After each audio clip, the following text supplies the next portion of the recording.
وہ تالا چیک کرتے ہیں کہ اچھی طرح بند ہے. کبھی یہ زمانہ بھی ہمارے اوپر آیا تھا. تو یہ اللہ کا عذاب نہیں ہے, یہ اللہ کا قہر نہیں ہے. اور حکمرانوں سے بھی پوچھ لیں کہ وہ چین کی نیند اپنے محلات کے اندر سو سکتے ہیں؟ ان کا نرم بستر ان کے لیے راحت کا سامان ہے, ان کے لیے قرار کا ذریعہ ہے. تو یہ اس کے عذابوں کی صورتیں ہیں, لیکن ہم عبرت حاصل نہیں کرتے اور اللہ کی طرف رجوع نہیں کرتے. اچھا نہیں کریں گے تو کیا یہ عذاب یوں ہی گزرتے جائیں گے؟ ایک زلزلہ اور آنے والا ہے, جب وہ آئے گا تو پھر کوئی بچ نہیں پائے گا. آئیے قرآن کھولیے, اللہ قرآن میں فرماتا ہے اذا زلزلت الارض زلزالها, جب زمین تھر تھر کانپنے لگے. واخرجت الارض اثقالها, اور زمین اپنے بوجھ باہر پھینک دے. اتنا زوردار جھٹکا ہوگا. واخرجت الارض اثقالها, سکل جتنے بھی ہوں گے, خزینے ہیں, دفینے ہیں, دفن کیے گئے مردے ہیں, پہاڑ ہیں, درخت ہیں, سارے اکھڑ کے باہر آ جائیں گے. اتنے زوردار جھٹکا ہوگا.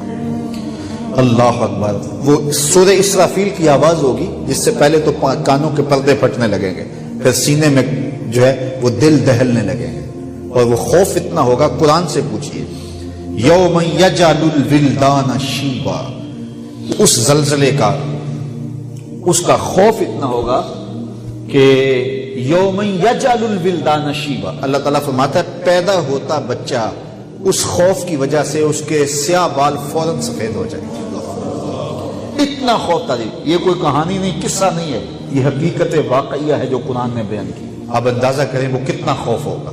یوم یفر المرء من اخیہ وامہ وابیہ, باپ بیٹے کو چھوڑ کے, بیٹا باپ کو چھوڑ کے, ماں بیٹی کو چھوڑ کے, بیٹی ماں کو چھوڑ کے, شوہر بیوی کو چھوڑ کے, بیوی شوہر کو چھوڑ کے بھاگ جائیں گے. کوئی کسی کا پرسان حال نہیں ہوگا. گابن اونٹنی اپنے بچے فوراً جن دیں گی, ان کے حمل ضائع ہو جائیں گے. اتنا خوف ہوگا قیامت کا. اذا زلزلت الارض زلزالها واخرجت الارض اثقالها, یہ پہاڑ اتنے زور سے ٹکرائیں گے آپس میں, ایسا زلزلہ ہوگا تو یہ پہاڑ آپس میں ٹکرا جائیں گے, تو ٹکرا کے چورا چورا ہو جائیں گے. یہ حقیقت واقعہ ہے جو ہونے والا ہے. قرآن نے اس کی حکایت کی ہے. وَأَخْرَجَتِ الْأَرْضُ وَأَثْقَالَهَا وَقَالَ الْإِنسَانُ مَا لَهَا, انسان کی آنکھیں پھٹی کی پھٹی رہ جائیں گی اور کہے گا ہائے اسے کیا ہو گیا. يَوْمَئِذٍ تُحَدِّثُ أَخْبَارَهَا, پھر زمین بولنے لگے گی. زمین اس دن خبریں اگلے گی, بتائے گی کہ میرے اوپر کس کس نے کیا کیا جرم کیا. کتنا سخت دن ہوگا جب زمین بھی بول کے گواہی. زمین کیسے بولے گی؟ زمین تو بولتی نہیں ہے, بولتی تو زبانیں ہیں. اللہ فرماتا ہے بِأَنَّ رَبَّكَ أَوْحَىٰ لَهَا, تیرا رب زمین کو وحی کرے گا کہ زمین بول. زمین بولنے پہ مجبور ہوگی, پھر بتائے گی کون کون میرے پہ دادے عیش دیتا رہا, کس نے کس کی عزت کہاں پامال کی. زمین بول کے کہے گا اے داور حشر میرا نام اعمال نہ پوچھ, اس میں کئی پردہ نشینوں کے بھی نام آتے ہیں. پھر زمین جو ہے وہ اگلے گی, راز اگلے گی. اللہ اکبر.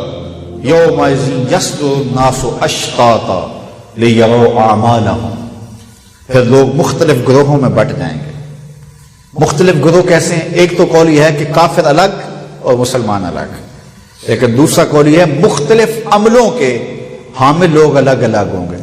چور الگ ہوں گے, ڈاکو الگ ہوں گے, زانی الگ ہوں گے, شرابی الگ ہوں گے, تہجد گزار الگ ہوں گے, شب زندہ دار الگ ہوں گے, عالم الگ ہوں گے, صوفی الگ ہوں گے, درویش الگ ہوں گے, ٹیکس چور الگ ہوں گے, ملکی خزانے لوٹنے والے الگ ہوں گے, عزتوں کو پامال کرنے والے الگ ہوں گے.